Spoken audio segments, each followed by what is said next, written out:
పుట్టినరోజు సందర్భంగా బాపట్లలోని శ్రీ క్షీర భావనారాయణ స్వామివారి గుడిని దర్శించుకుని స్వామివారికి ప్రత్యేక పూజలు నిర్వహించి ఆశీర్వచనాలు అందుకున్నారు లోక్సభ ప్యానెల్ స్పీకర్ మరియు బాపట్ల పార్లమెంట్ సభ్యులు తెన్నేటి కృష్ణప్రసాద్.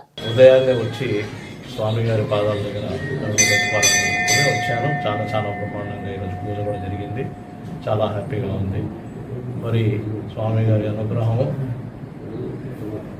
బ్లెస్సింగ్స్ వల్ల మంచి కార్యాలు కూడా జరుగుతూ ఉన్నాయి. అక్కడ పార్లమెంట్లో నేను కూర్చోవడము, పార్లమెంట్లో స్పీకర్ కూర్చోవడము, తర్వాత అందరు మంత్రులు మరి కలవడము, నా బాపట్ల నియోజకవర్గం కోసం మంచి అభివృద్ధి కార్యక్రమాలు చేపట్టాలని సంకల్పం కలవడం, ఇక్కడ రైల్వే ప్రాజెక్టులు, హైవే ప్రాజెక్టులు ఆల్రెడీ 6,000 కోట్ల రూపాయల ప్రాజెక్టులు మన బాపట్ల నియోజకవర్గానికి మాట్లాడడం, వాళ్ళు కూడా ఒప్పుకోవడం, ఇవన్నీ జరుగుతూ ఉంది. ఇది మొదలే, కేవలం 6 నెలలే అయింది. ఇంకా 4.5 సంవత్సరాలు ఉన్నాయి. ఇంకా మంచి అభివృద్ధి చేసి నాకు ఆ శక్తి ఇవ్వాలని స్వామివారిని పదే కోరుకుంటున్నాను.